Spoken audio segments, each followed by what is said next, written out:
유대인들에게 보낸 서간.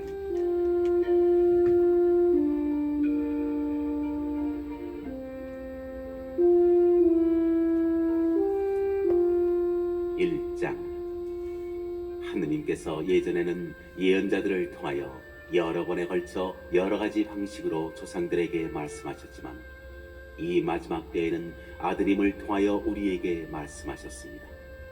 하느님께서는 아들임을 만물의 상속자로 삼으셨을 뿐만 아니라 그분을 통하여 온 세상을 만들기까지 하셨습니다.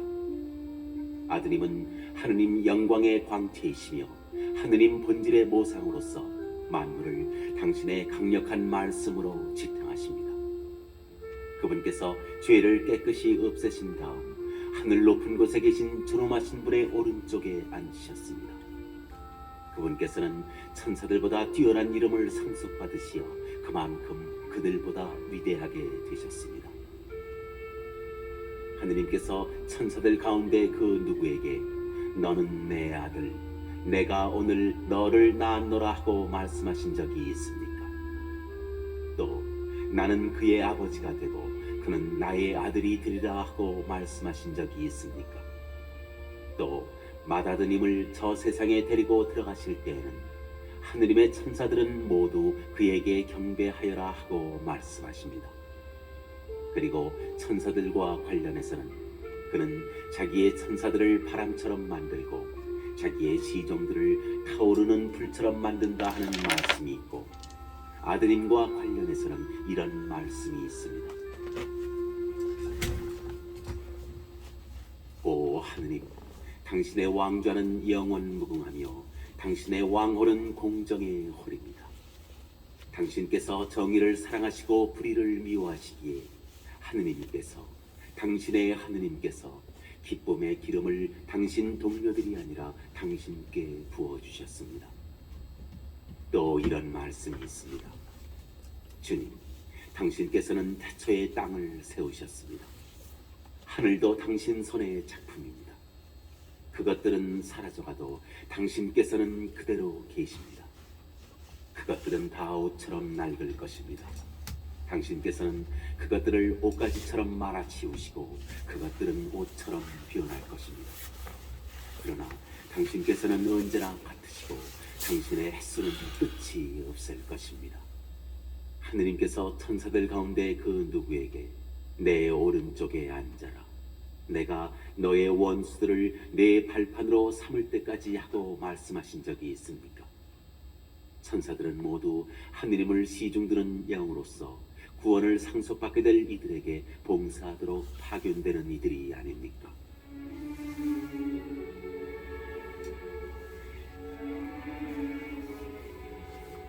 이 장. 그러므로 우리는 우리가 들은 것을 더욱더 명심하여 빗나가지 않도록 해야 하겠습니다.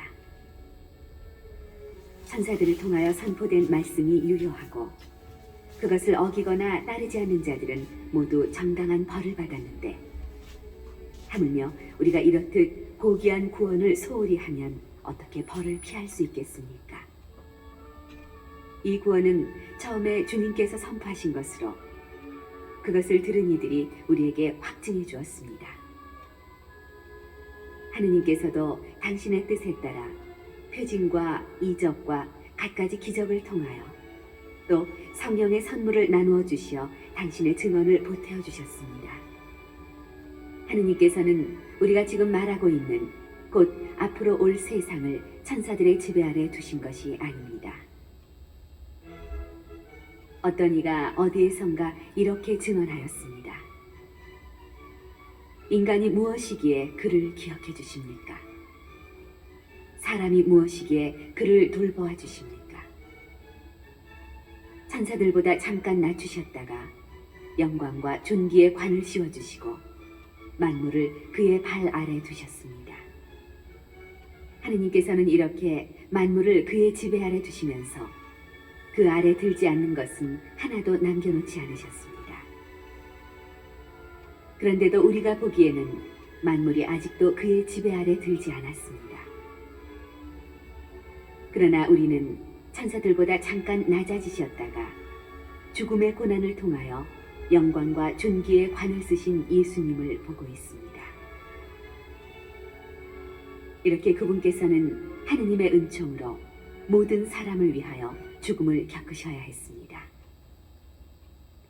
만물은 하느님을 위하여 또 그분을 통하여 존재합니다.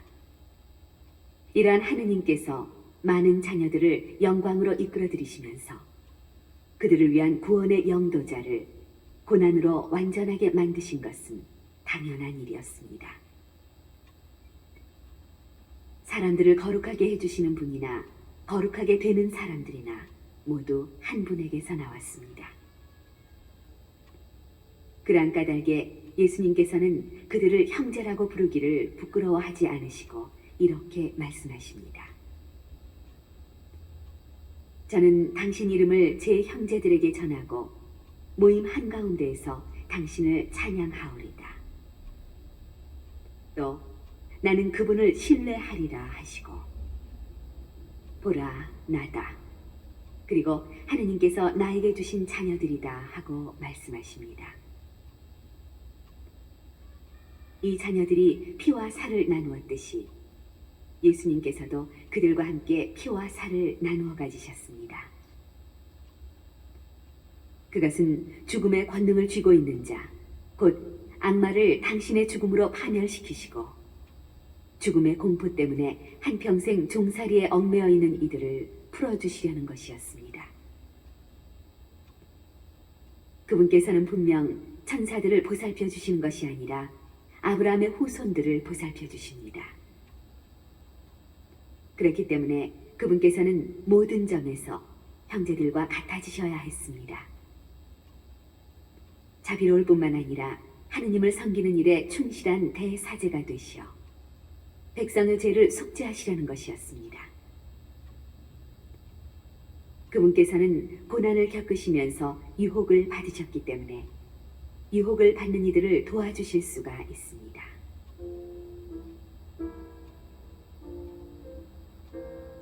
(3장) 그러므로 하늘의 부르심을 함께 받은 거룩한 형제 여러분, 우리 신앙 고백의 사도이며 대사제이신 예수님을 생각해 보십시오. 모세가 하느님의 온 집안을 충실히 맡고 있었듯이 예수님께서도 당신을 세우신 분께 충실하셨습니다.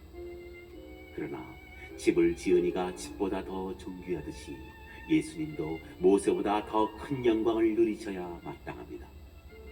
어떤 집이든 그것을 지으니가 있습니다. 그런데 만물을 지으신 분은 하느님이십니다. 모세는 하느님께서 장차 말씀하시려는 것을 증언하려고 종으로서 그분의 온 집안을 충실히 맡고 있었습니다. 그러나 그리스도께서는 그분의 집안을 맡은 아드님으로서 충실하신 분이십니다. 우리가 그분의 집안입니다. 우리의 희망에 대하여 확신과 긍지를 굳게 지니는 한 그렇습니다. 그러므로 성령께서 말씀하시는 그대로입니다. 오늘 너희가 그분의 소리를 듣거든 마음을 완고하게 갖지 마라. 광야에서 시험하던 날처럼, 반항하던 때처럼. 거기에서 너희 조상들은 내가 한 일을 보고서도 나를 떠보며 시험하였다. 40년 동안 그리하였다. 그래서 나는 그 세대에게 화가 나 말하였다. 언제나 마음이 빗나간 자들, 그들은 내 길을 깨닫지 못하였다. 그리하여 나는 분노하며 맹세하였다. 그들은 내 안식처에 들어가지 못하리라. 형제 여러분, 여러분 가운데에는 믿지 않는 악한 마음을 품고서 살아계신 하느님을 저버리는 사람이 없도록 조심하십시오. 오늘이라는 말이 들리는 한 여러분은 날마다 서로 격려하여 죄의 속임수에 넘어가 완고해지는 사람이 하나도 없도록 하십시오. 우리는 그리스도의 동료가 된 사람들입니다. 처음의 결심을 끝까지 굳건히 지니는 한 그렇습니다.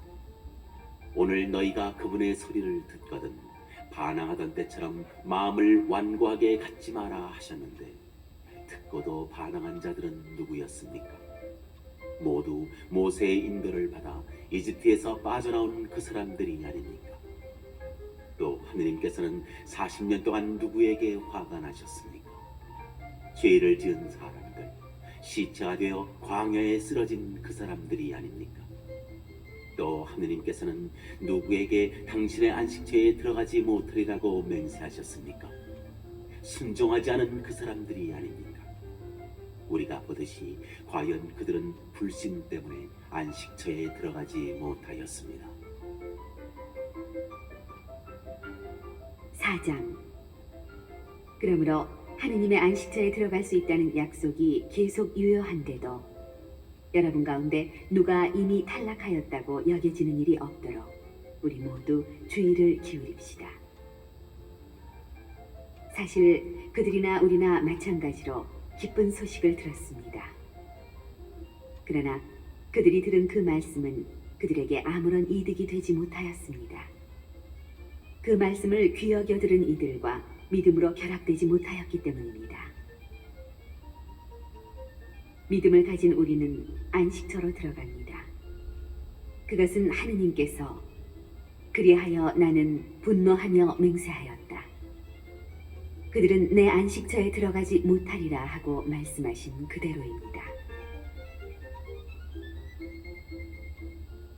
안식처는 물론 하느님께서 만드신 것들은 세상 창조 때부터 이미 다 이루어져 있었습니다. 사실 7째 날에 관하여 어디에선가 이렇게 말하였습니다. 하느님께서는 하시던 일을 모두 마치시고 이튿날에 쉬셨다.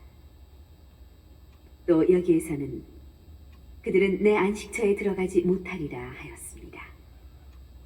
그런데 어떤 이들은 그곳에 들어갈 기회가 아직 있고 또 예전에 기쁜 소식을 들은 이들은 순종하지 않은 탓으로 그곳에 들어가지 못하였기에 하느님께서는 다시 오늘이라는 날을 정하셨습니다. 앞서 인용한 대로 오랜 세월이 지난 뒤에 다윗을 통하여 오늘 너희가 그분의 소리를 듣거든 마음을 완고하게 갖지 마라 하고 말씀하실 때 그리하신 것입니다. 만일 여호수아가 그들을 안식처로 이끌었다면 하느님께서 나중에 다른 날에 관하여 말씀하지 않으셨을 것입니다. 그러므로 하느님의 백성에게는 아직도 참 안식이 그대로 남아 있습니다. 하느님께서 하시던 일을 마치고 쉬신 것처럼 그분의 안식처에 들어가는 이도 자기가 하던 일을 마치고 쉬는 것입니다. 그러니 그와 같은 불순종의 본을 따르다가 떨어져 나가는 사람이 없게 우리 모두 저 안식처에 들어가도록 힘씁시다. 사실 하느님의 말씀은 살아있고 힘이 있으며 어떤 쌍날 칼보다도 날카롭습니다. 그래서 사람 속을 꿰찔러 혼과 영을 가르고 관절과 골수를 갈라 마음의 생각과 속셈을 가려냅니다. 하느님 앞에서는 어떠한 피조물도 감추어져 있을 수 없습니다. 그분 눈에는 모든 것이 벌거숭이로 드러나 있습니다. 이러한 하느님께 우리는 셈을 해드려야 하는 것입니다. 그런데 우리에게는 하늘 위로 올라가신 위대한 대사제가 계십니다. 하느님의 아들 예수님이십니다. 그러니 우리가 고백하는 신앙을 굳게 지켜나갑시다. 우리에게는 우리의 연약함을 동정하지 못하는 대사제가 아니라 모든 면에서 우리와 똑같이 유혹을 받으신 그러나 죄는 짓지 않으신 대사제가 계십니다. 그러므로 확신을 가지고 은총의 어좌로 나아갑시다. 그리하여 자비를 얻고 은총을 받아 필요할 때에 도움이 되게 합시다.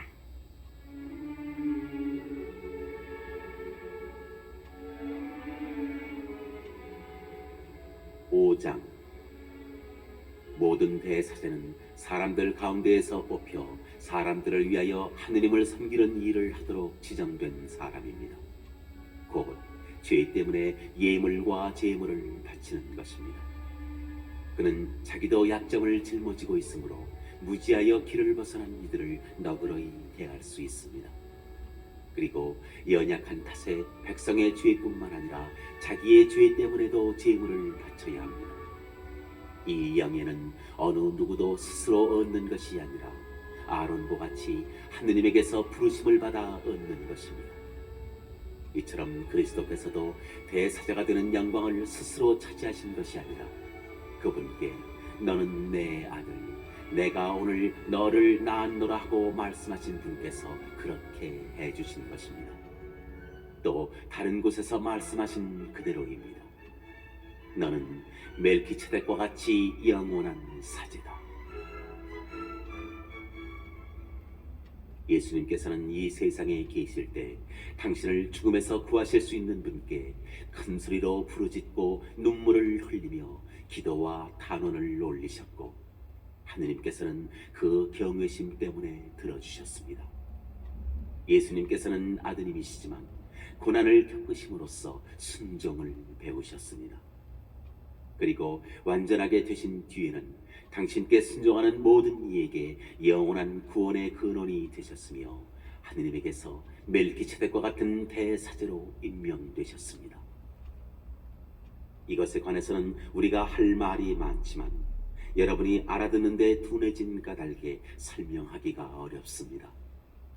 사실 시간으로 보면 여러분은 벌써 교사가 되었어야 할 터인데 아직도 하느님 말씀의 초보적인 원리를 다시 남에게서 배워야 할 필요가 있습니다. 여러분은 단단한 음식이 아니라 젖이 필요한 사람이 되었습니다. 젖을 먹고 사는 사람은 모두 악이이므로 옳고 그름을 가리는 일에 서툽니다. 단단한 음식은 성숙한 사람들을 위한 것입니다. 그들은 경험으로 좋고 나쁜 것을 분별하는 훈련된 지각을 가지고 있습니다.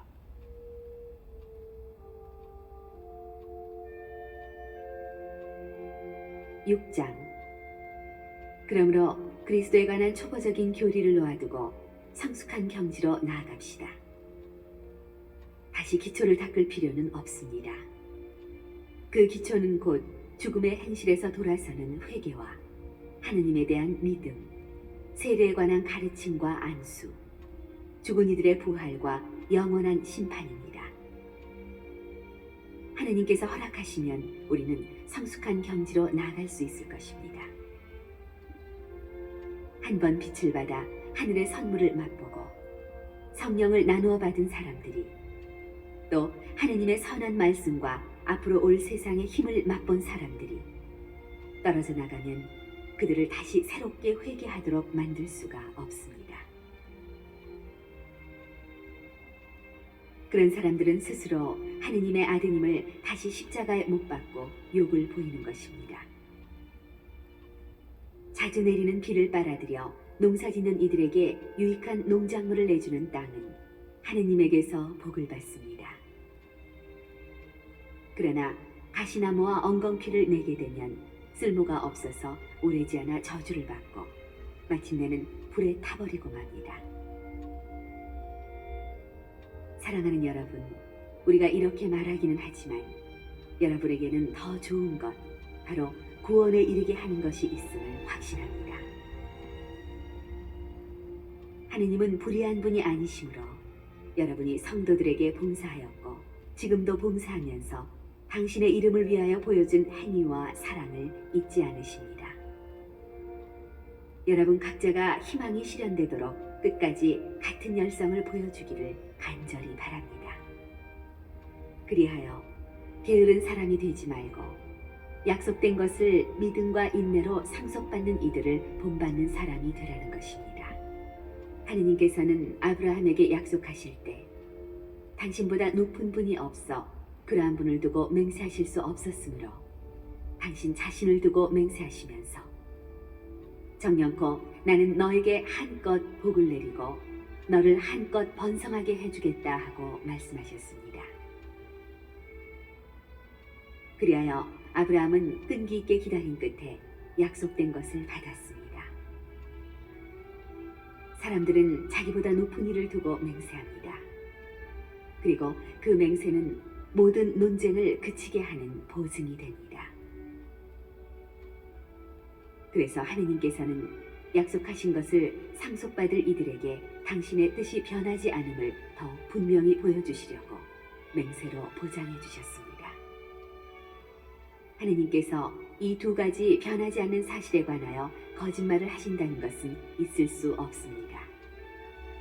이 두 가지로 당신께 몸을 피한 우리가 앞에 놓인 희망을 굳게 붙잡도록 힘찬 격려를 받게 하셨습니다. 이 희망은 우리에게 영혼의 닷과 같아 안전하고 견고하며 또 저 휘장 안에까지 들어가게 해줍니다. 예수님께서는 멜키체덱과 같은 영원한 대사제가 되시어 우리를 위하여 선구자로 그곳에 들어가셨습니다.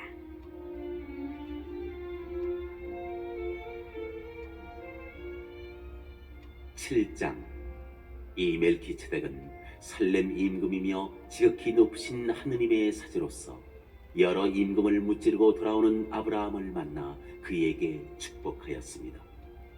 그리고 아브라함은 모든 것의 10분의 1을 그에게 나누어 주었습니다. 먼저 그의 이름은 정의의 임금이라는 뜻입니다. 그는 또한 살렘의 임금, 곧 평화의 임금이었습니다. 그는 아버지도 없고 어머니도 없으며 족보도 없고 생애의 시작도 끝도 없는 이로써 하느님의 아들을 닮아 언제까지나 사제로 남아 있습니다. 그가 얼마나 위대한지 생각해 보십시오. 선조 아브라함도 가장 좋은 전리품에서 10분의 1을 그에게 바쳤습니다. 레위 자손 가운데에서 사제직을 맡는 이들에게는 율법에 따라 백성에게서 11조를 거두는 규정이 있습니다. 백성 역시 그들의 형제로서 같은 아브라함의 소생인데도 그렇습니다. 그런데 멜키체덱은 그들의 족보에 들지 않았으면서도 아브라함에게서 11조를 받았고 약속을 받은 그에게 축복해 주었습니다. 따질 것도 없이 축복은 아랫사람이 윗사람에게서 받는 법입니다. 그리고 한쪽에서는 언젠가 죽을 인간들이 11조를 받고 다른 쪽에서는 아직도 살아있다고 성경에서 증언하는 이가 그것을 받았습니다. 이를테면 11조를 받는 레위도 아브라함을 통하여 11조를 바친 셈입니다. 멜키체덱이 아브라함을 만났을 때 레위가 자기 조상의 몸속에 있었기 때문입니다. 백성은 레위의 사제직을 바탕으로 율법을 받았는데 만일 그 사제직으로 완전성에 이를 수 있었다면 아론과 같은 사제를 임명하지 않고 멜키체덱과 같은 다른 사제를 세울 필요가 어디 있었겠습니까? 사제직이 변하면 율법에도 반드시 변화가 생기기 마련입니다. 여기서 말하는 분은 다른 지파에 속하신 분으로서 그 지파에서는 아무도 제단에서 직무를 수행한 적이 없습니다. 우리의 주님께서 유다 지파에서 나오신 것은 명확합니다. 그런데 모세는 사제들에 관하여 말할 때 이 지파를 언급한 적이 없습니다. 멜키체덱과 닮은 다른 사제께서 나오시면 더욱 분명해집니다. 그분께서는 육적인 혈통과 관련된 율법 규정이 아니라 불멸하는 생명의 힘에 따라 사제가 되셨습니다. 너는 멜키체덱과 같이 영원한 사제다 하고 성경에서 증언하기 때문입니다. 예전의 규정은 무력하고 무익하기 때문에 폐지되었습니다. 사실 율법은 아무것도 완전하게 하지 못하였습니다. 그러나 더 나은 희망이 주어져 우리는 그것을 통하여 하느님께 다가갑니다. 이 일은 하느님의 맹세 없이 이루어진 것이 아닙니다. 다른 이들은 하느님의 맹세 없이 사제가 되었습니다. 그러나 그분께서는 주님께서 맹세하시고 뉘우치지 않으시리이다. 너는 영원한 사제다라고 하였듯이 그분께 말씀하신 분의 맹세로 사제가 되셨습니다. 그러한 만큼 예수님께서는 더 나은 계약을 보증해 주시는 분이 되셨습니다. 또한 다른 사제들은 죽음 때문에 직무를 계속할 수가 없어 그 수가 많았습니다. 그러나 그분께서는 영원히 사시기 때문에 영구한 사제직을 지니십니다. 따라서 그분께서는 당신을 통하여 하느님께 나아가는 사람들을 언제나 구원하실 수 있습니다. 그분께서는 늘 살아계시어 그들을 위하여 빌어주십니다. 사실 우리는 이와 같은 대사제가 필요하였습니다. 거룩하시고 순수하시고 순결하시고 죄인들과 떨어져 계시며 하늘보다 더 높으신 분이 되신 대사제이십니다. 그분께서는 다른 대사제들처럼 날마다 먼저 자기 죄 때문에 제물을 바치고 그 다음으로 백성의 죄 때문에 제물을 바칠 필요가 없으십니다. 당신 자신을 바치실 때 이 일을 단 한 번에 다 이루신 것입니다. 율법은 약점을 지닌 사람들을 대사제로 세우지만 율법 다음에 이루어진 맹세의 그 말씀은 영원히 완전하게 되신 아드님을 대사제로 세웁니다.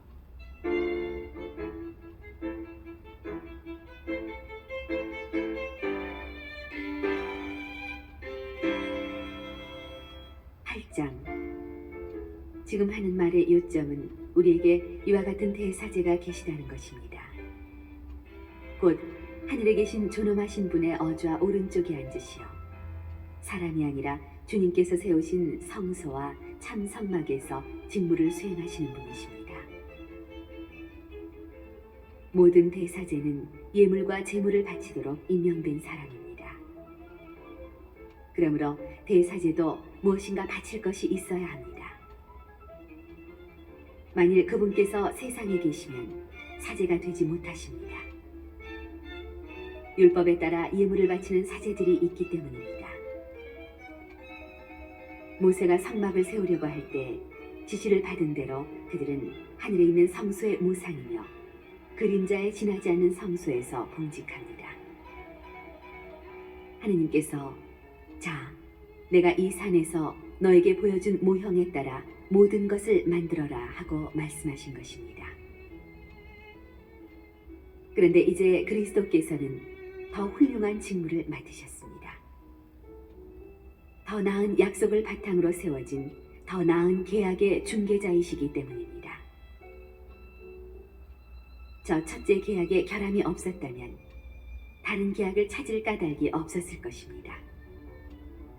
그런데 하느님께서는 그들의 결함을 꾸짖으시며 이렇게 말씀하십니다. 보라, 그날이 온다. 주님께서 말씀하신다. 그때 나는 이스라엘 집안과 유다 집안과 새 계약을 맺으리라. 그것은 내가 그 조상들의 손을 잡고 이집트 땅에서 이끌고 나올 때 그들과 맺었던 계약과는 다르다. 그들이 내 계약을 지키지 않아 나도 그들을 돌보지 않았다. 주님께서 말씀하신다. 그 시대가 지난 뒤에 내가 이스라엘 지방과 맺어줄 계약은 이러하다. 주님께서 말씀하신다. 나는 그들의 생각 속에 내 법을 넣어주고 그들의 마음에 그 법을 새겨주리라. 그리하여 나는 그들의 하느님이 되고 그들은 나의 백성이 되리라. 그때에는 아무도 자기 이웃에게 아무도 제 형제에게 주님을 알아라 하고 가르치지 않으리라. 그들이 낮은 사람부터 높은 사람까지 모두 나를 알게 될 것이기 때문이다. 나는 그들의 불의를 너그럽게 보아주고 그들의 죄를 더 이상 기억하지 않으리라. 하느님께서는 새 계약이라는 말씀을 하심으로써 첫째 계약을 낡은 것으로 만드셨습니다. 낡고 오래된 것은 곧 사라집니다.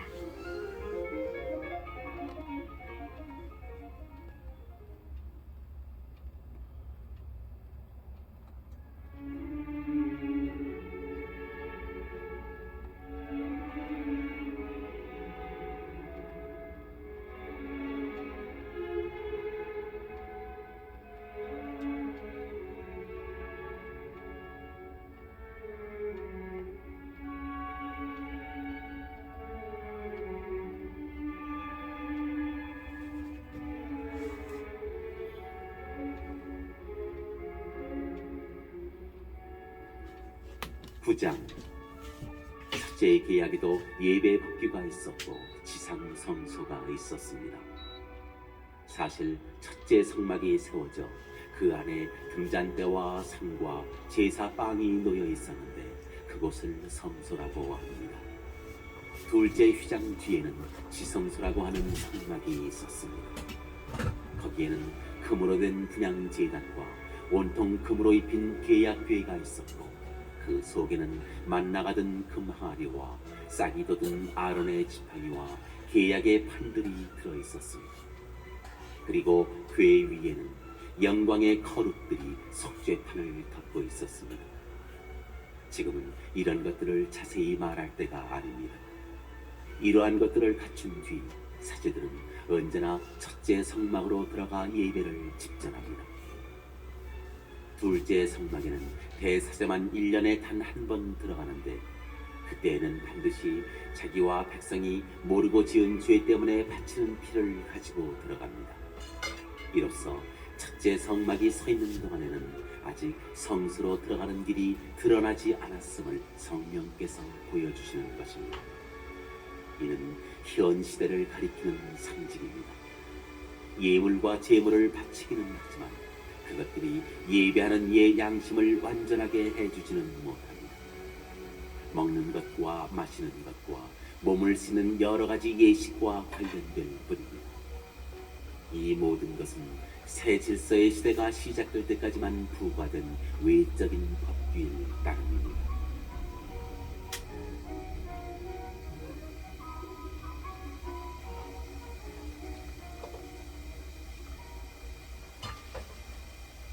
그러나 그리스도께서는 이미 이루어진 좋은 것들을 주관하시는 대사제로 오셨습니다.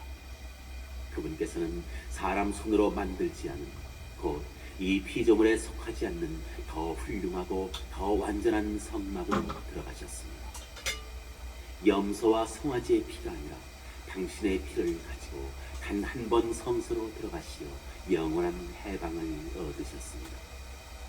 염소와 황소의 피 그리고 더러워진 사람들에게 뿌리는 암송아지의 죄가 그들을 거룩하게 하여 그 몸을 깨끗하게 한다면 하물며 영원한 영을 통하여 흠없는 당신 자신을 하느님께 바치신 그리스도의 피는 우리의 양심을 죽음의 행실에서 얼마나 더 깨끗하게 하여 살아계신 하느님을 섬기게 할 수 있겠습니까?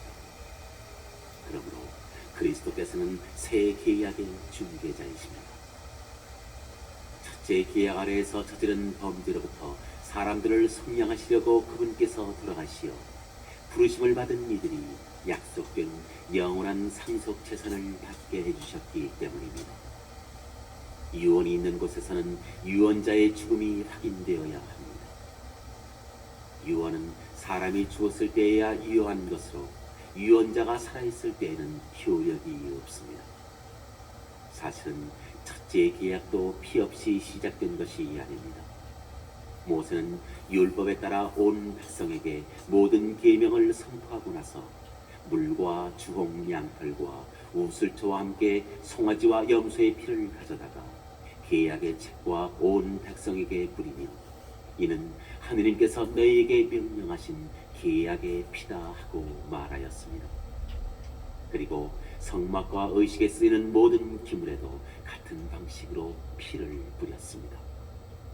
율법에 따르면 거의 모든 것이 피로 깨끗해지고 피를 쏟지 않고서는 죄의 용서가 이루어지지 않습니다. 그러므로 하늘에 있는 것들을 본뜬 모상들은 이러한 의식으로 깨끗하게 할 필요가 있었습니다. 그러나 하늘의 것들은 그보다 나은 제물이 필요하였습니다. 그리스도께서는 참 성소의 모조품에 지나지 않는 곳에 곧 사람 손으로 만든 성소에 들어가지 않으셨습니다. 이제 우리를 위하여 하느님 앞에 나타나시려고 바로 하늘에 들어가신 것입니다. 대사제가 해마다 다른 생물의 피를 가지고 성소에 들어가듯이 당신 자신을 여러 번 바치시려고 들어가신 것이 아닙니다. 만일 그렇다면 세상 창조 때부터 여러 번 고난을 받으셔야 했을 것입니다. 그러나 이제 그분께서는 마지막 시대에 당신 자신을 제물로 바쳐 죄를 없애시려고 단 한 번 나타나셨습니다. 사람은 단 한 번 죽게 마련이고 그 뒤에 심판이 이어지듯이 그리스도께서도 많은 사람의 죄를 짊어지시려고 단 한 번 당신 자신을 바치셨습니다. 그리고 당신을 고대하는 이들을 구원하시려고 죄와는 상관없이 두 번째로 나타나실 것입니다.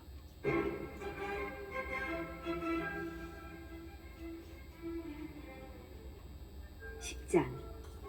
율법은 장차 일어날 좋은 것들의 그림자만 지니고 있을 뿐 바로 그 실체의 모습은 지니고 있지 않으므로 해마다 계속해서 바치는 같은 제물로는 하나님께 나아가는 이들을 완전하게 할 수 없습니다. 만일 완전하게 할 수 있었다면 예배하는 이들이 한 번 깨끗해진 다음에는 더 이상 죄의식을 가지지 않아 제물을 바치는 일도 중단되지 않았겠습니까? 그러한 제물로는 해마다 죄를 기억하게 될 뿐입니다. 황소와 염소의 피가 죄를 없애지 못하기 때문입니다. 그러한 까닭에 그리스도께서는 세상에 오실 때 이렇게 말씀하셨습니다. 당신께서는 제물과 예물을 원하지 않으시고 오히려 저에게 몸을 마련해 주셨습니다. 번제물과 속죄 제물을 당신께서는 기꺼워하지 않으셨습니다. 그리하여 제가 아뢰었습니다. 보십시오, 하느님. 두루마리에 저에 관하여 기록된 대로 저는 당신의 뜻을 이루러 왔습니다. 그리스도께서는 먼저 제물과 예물을 또 번제물과 속죄 제물을 당신께서는 원하지도 기꺼워하지도 않으셨습니다 하고 말씀하시는데 이것들은 율법에 따라 바치는 것입니다. 그 다음에는 보십시오. 저는 당신의 뜻을 이루러 왔습니다 하고 말씀하십니다. 두 번째 것을 세우시려고 그리스도께서 첫 번째 것을 치우신 것입니다. 이 뜻에 따라 예수 그리스도의 몸이 단 한 번 바쳐짐으로써 우리가 거룩하게 되었습니다. 모든 사제는 날마다 서서 같은 제물을 거듭 바치며 직무를 수행하지만 그러한 것들은 결코 죄를 없애지 못합니다. 그러나 그리스도께서는 죄를 없애시려고 한 번 제물을 바치시고 나서 영구히 하느님의 오른쪽에 앉으셨습니다. 이제 그분께서는 당신의 원수들이 당신의 발판이 될 때까지 기다리고 계십니다. 한 번의 예물로 거룩해지는 이들을 영구히 완전하게 해주신 것입니다. 성령께서도 우리에게 증언해 주시니 먼저 이렇게 말씀하셨습니다. 그 시대가 지난 뒤에 내가 그들과 맺어줄 계약은 이러하다. 주님께서 말씀하신다. 나는 그들의 마음에 내 법을 넣어주고 그들의 생각에 그 법을 새겨주리라. 그리고 이렇게 덧붙이셨습니다. 나는 그들의 죄와 그들의 불의를 더 이상 기억하지 않으리라. 이러한 것들이 용서된 곳에는 더 이상 죄 때문에 바치는 예물이 필요 없습니다.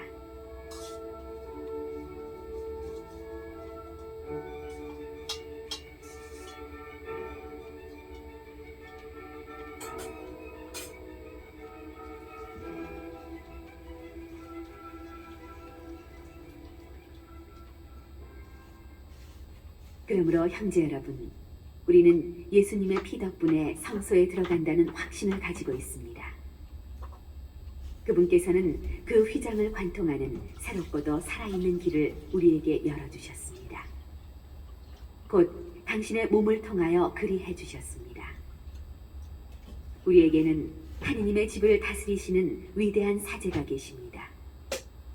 그러니 진실한 마음과 확고한 믿음을 가지고 하느님께 나아갑시다. 우리의 마음은 그리스도의 피가 뿌려져 악에 물든 양심을 벗고 깨끗해졌으며 우리의 몸은 맑은 물로 말끔히 씻겨졌습니다. 우리가 고백하는 희망을 굳게 간직합시다.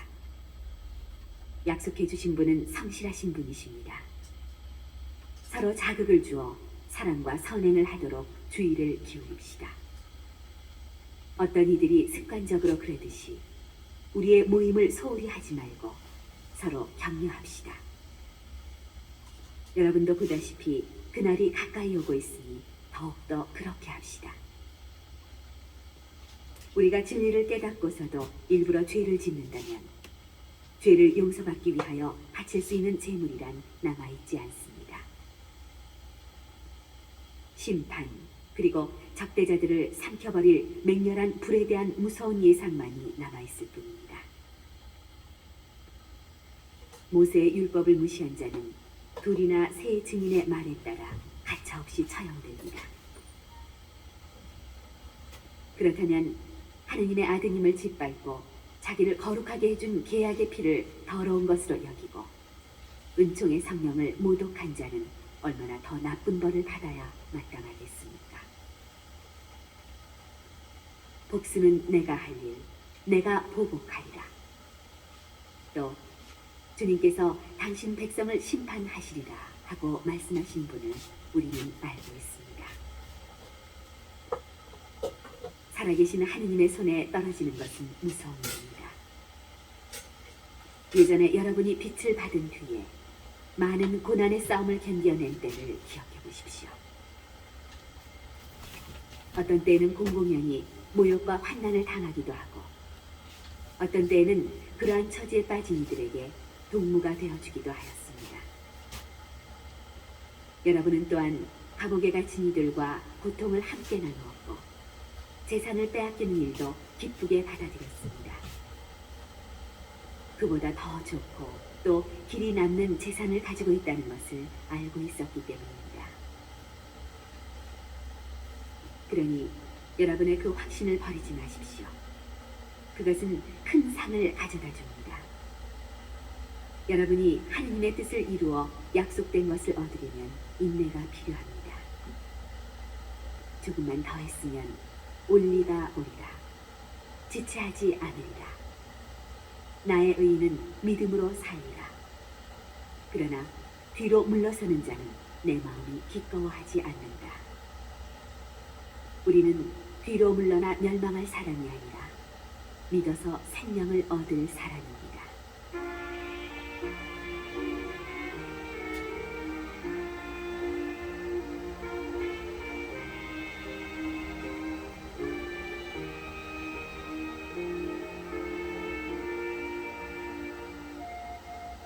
11장 믿음은 우리가 바라는 것들의 보증이며 보이지 않는 실체들의 확증입니다. 사실 옛사람들은 믿음으로 인정을 받았습니다.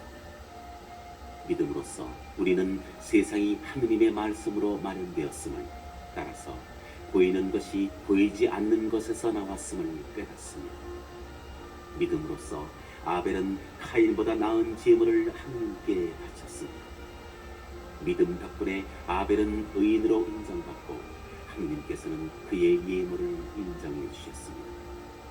그는 죽었지만 믿음 덕분에 여전히 말을 하고 있습니다. 믿음으로써 에녹은 하늘로 들어올려져 죽음을 겪지 않았습니다. 하느님께서 그를 하늘로 들어올리셨기 때문에 아무도 그를 더 이상 볼 수가 없었습니다. 그는 하늘로 들어올려지기 전에 하느님의 마음에 들었다고 인정을 받았습니다. 믿음이 없이는 하느님 마음에 들 수 없습니다. 하느님께 나아가는 사람은 그분께서 계시다는 것과 그분께서 당신을 찾는 이들에게 상을 주신다는 것을 믿어야 합니다. 믿음으로써 노아는 아직 보이지 않는 일에 관하여 지시를 받고 경건한 마음으로 방주를 마련하여 자기 집안을 구하였습니다. 그는 믿음으로 세상을 단죄하고 믿음에 따라 받는 의로움을 상속받게 되었습니다. 믿음으로써 아브라함은 장차 상속 재산으로 받을 곳을 향하여 떠나라는 부르심을 받고 그대로 순종하였습니다.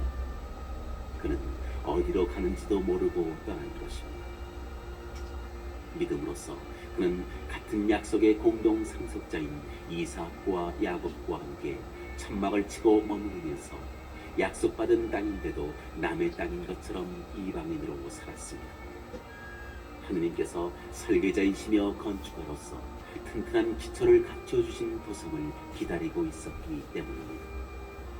믿음으로써 사라는 아이를 갖지 못하는 여인인데다 나이까지 지났는데도 임신할 능력을 얻었습니다. 약속해 주신 분을 성실하신 분으로 여겼기 때문입니다.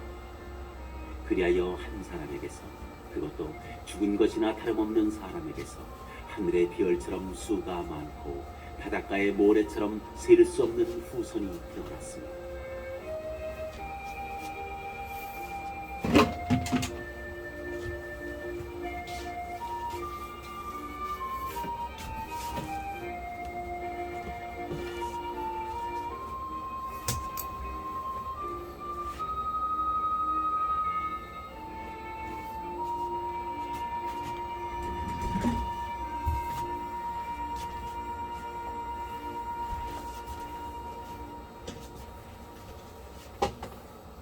그들은 모두 믿음 속에 죽어갔습니다. 약속된 것을 받지는 못하였지만 멀리서 그것을 보고 반겼습니다. 그리고 자기들은 이 세상에서 이방인이며 나그네일 따름이라고 고백하였습니다.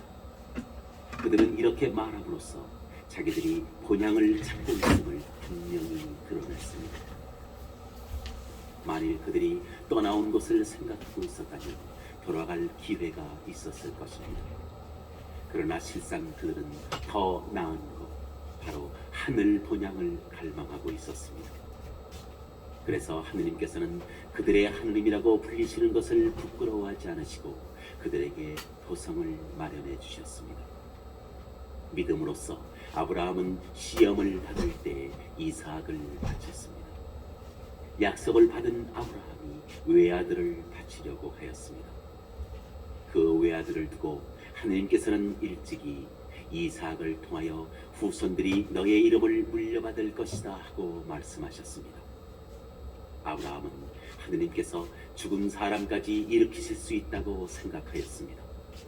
그리하여 이삭을 하나의 상징으로 돌려받은 것입니다. 믿음으로써 이삭은 장래의 일을 두고 야곱과 에사우에게 축복해 주었습니다. 믿음으로써 야곱은 죽을 때에 요셉의 아들들에게 하나하나 축복해주고 지팡이 끝에 의지하여 하느님께 경배하였습니다. 믿음으로써 요셉은 죽으면서 이스라엘 자손들의 탈출을 언급하며 자기의 유고를 어떻게 할 것인지 지시하였습니다. 믿음으로써 모세가 태어났을 때 그의 부모는 그를 석 달 동안 숨겼습니다. 그들이 보기에 아기가 잘생겼기 때문입니다. 그들은 임금의 명령도 두려워하지 않았습니다. 믿음으로써 모세는 어른이 되었을 때 파라오 딸의 아들이라고 불리기를 거부하였습니다. 죄의 일시적인 향락을 누리기보다 하느님의 백성과 함께 학대받는 길을 선택하였습니다. 그는 그리스도를 위하여 받는 모욕을 이집트의 보물보다 더 큰 재산으로 여겼습니다. 앞으로 받을 상을 내다보고 있었던 것입니다. 믿음으로써 그는 임금의 분노도 두려워하지 않고 이집트를 떠났습니다. 보이지 않으시는 분을 보고 있는 사람처럼 굳건히 견디어냈습니다. 믿음으로써 모세는 파스카 축제를 지내고 피를 뿌려 마다들과 맛배의 파괴자가 그들을 건드리지 못하게 하였습니다. 믿음으로써 그들은 홍해를 마른 땅처럼 건넜습니다. 이집트인들은 그렇게 하려다가 물에 빠져 죽었습니다. 믿음으로써 사람들이 이래 동안 예리코 성벽을 돌자 그것이 무너져 내렸습니다. 믿음으로써 장녀 라합은 정탐꾼들을 평화로이 맞아들였기에 순종하지 않은 자들과 함께 망하지 않았습니다. 내가 무슨 말을 더 해야 하겠습니까? 기드온, 바락, 삼손, 입타, 다윗과 사무엘, 그리고 예언자에 대하여 말하려면 시간이 모자랄 것입니다. 그들은 믿음으로 여러 나라를 정복하였고 정의를 실천하였으며 약속된 것을 얻었고 사자들의 입을 막았으며 맹렬한 불을 껐고 칼날을 벗어났으며 약하였지만 강해졌고 전쟁 때에 용맹한 전사가 되었으며 외국 군대를 물리쳤습니다. 어떤 여인들은 죽었다가 부활한 식구들을 다시 맞아들이기도 하였습니다. 어떤 이들은 더 나은 부활을 누리려고 석방도 받아들이지 않은 채 고문을 받았습니다. 또 어떤 이들은 조롱과 채찍질을 당하고 결박과 투옥을 당하기까지 하였습니다. 또 돌에 맞아 죽기도 하고 톱으로 잘리기도 하고 칼에 맞아 죽기도 하였습니다. 그들은 궁핍과 고난과 학대를 겪으며 양가죽이나 염소 가죽만 두른 채 돌아다녔습니다. 그들에게는 세상이 가치 없는 곳이었습니다.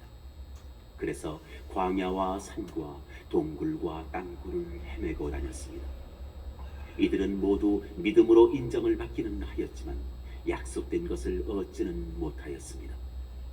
하느님께서 우리를 위하여 더 좋은 것을 내다보셨기 때문에 우리 없이 그들만 완전하게 될 수가 없었던 것입니다.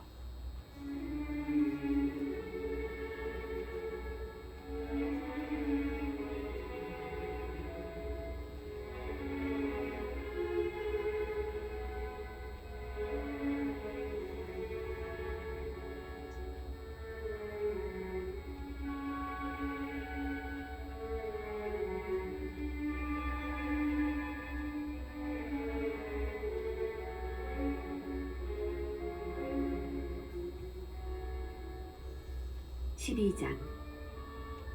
그러므로 이렇게 많은 증인들이 우리를 구름처럼 에워싸고 있으니 우리도 온갖 짐과 그토록 쉽게 달라붙는 죄를 벗어버리고 우리가 달려야 할 길을 꾸준히 달려갑시다.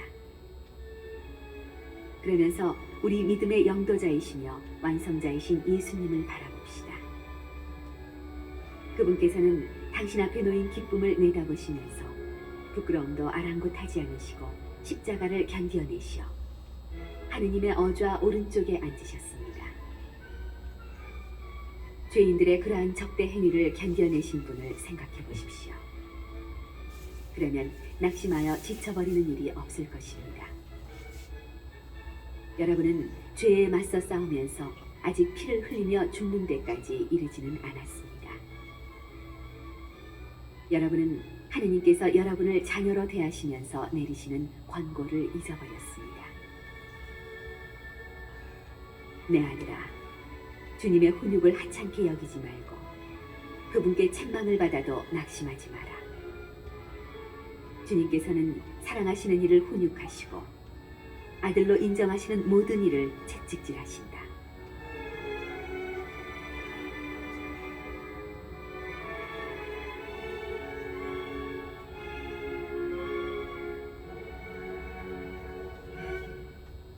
여러분의 시련을 훈육으로 여겨 견뎌내십시오. 하느님께서는 여러분을 자녀로 대하십니다. 아버지에게서 훈육을 받지 않은 아들이 어디 있습니까? 모든 자녀가 다 받는 훈육을 받지 않는다면 여러분은 사생아지 자녀가 아닙니다.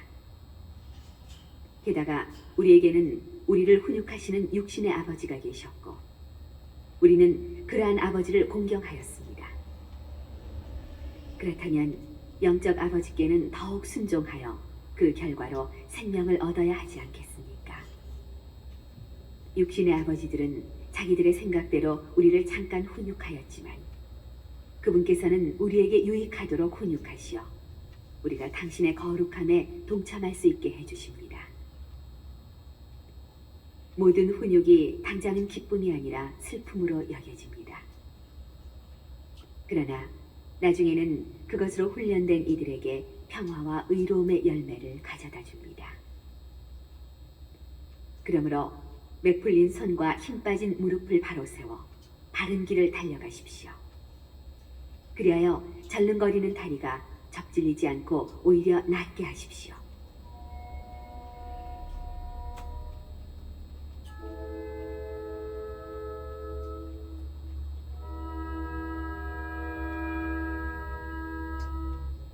모든 사람과 평화롭게 지내고 거룩하게 살도록 힘쓰십시오. 거룩해지지 않고는 아무도 주님을 뵙지 못할 것입니다. 여러분은 아무도 하느님의 은총을 놓쳐버리는 일이 없도록 조심하십시오. 또 쓴 열매를 맺는 뿌리가 하나라도 솟아나 혼란을 일으켜 그것 때문에 많은 사람이 더럽혀지는 일이 없도록 조심하십시오. 그리고 아무도 음식 한 그릇에 맏아들의 권리를 팔아넘긴 에사우와 같이 불륜을 저지르거나 속된 자가 되지 않도록 하십시오. 여러분도 알다시피 에사우는 나중에 아버지의 축복을 상속받기를 원하였지만 거절당하였습니다. 눈물을 흘리며 축복을 받으려고 애썼지만 회개할 기회를 찾지 못하였기 때문입니다. 여러분이 나아간 곳은 만져볼 수 있고 불이 타오르고 짙은 어둠과 폭풍이 있며 또 나팔이 울리고 말소리가 들리는 곳이 아닙니다. 그 말소리를 들은 이들은 더 이상 자기들에게 말씀이 내리지 않게 해달라고 빌었습니다. 짐승이라도 산을 건드리면 돌에 맞아 죽을 것이다 하는 경고를 견뎌낼 수가 없었던 것입니다. 그 광경이 얼마나 무서웠던지 모세는 나는 두렵다 하며 몸을 떨었습니다. 그러나 여러분이 나아간 곳은 시온산이고 살아계신 하느님의 도성이며 천상 예루살렘으로 무수한 천사들의 축제 집회와 하늘에 등록된 맏아들들의 모임이 이루어지는 곳입니다. 또 모든 사람의 심판자 하느님께서 계시고 완전하게 된 의인들의 영이 있고 새 계약의 중개자 예수님께서 계시며 그분께서 뿌리신 피, 곧 아벨의 피보다 더 훌륭한 것을 말하는 그분의 피가 있는 곳입니다. 말씀하시는 분을 거부하지 않도록 조심하십시오. 땅에서 지시하는 분을 거부할 때 저들이 벌을 피할 수 없었는데 하물며 하늘에서 지시하시는 분께 등을 돌릴 때에야 우리는 더더욱 그 벌을 피할 수 없지 않겠습니까? 그때에는 그분의 소리가 땅을 흔들었지만 이제는 내가 한 번 더 땅만이 아니라 하늘까지 뒤흔들리라 하고 약속하셨습니다. 한 번 더라는 말은 흔들리는 것들 곧 피조물들이 치워져 흔들리지 않는 것들만 남는다는 사실을 가리킵니다. 우리는 흔들리지 않는 나라를 받으려 하고 있으니 감사를 드립시다. 감사와 함께 존경과 경외로 하느님 마음에 드는 예배를 드립시다. 우리의 하느님은 다 태워버리는 불이십니다.